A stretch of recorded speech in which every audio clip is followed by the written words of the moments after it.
ভাইরা, আমরা কি কখনো এই গ্রাম ছেড়ে দূরে কোথাও যেতে পারবো না? এই গ্রামে কখনো কেউ প্রবেশ করেনি এবং এই গ্রাম থেকে কেউ বাইরে যাওয়ার রাস্তা পায়নি।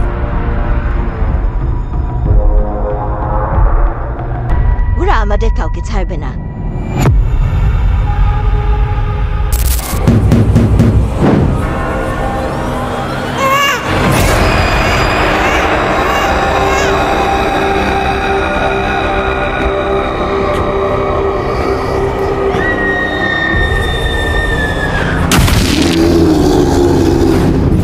আর যখন বিষয়টা গ্রামের বাইরে যায়,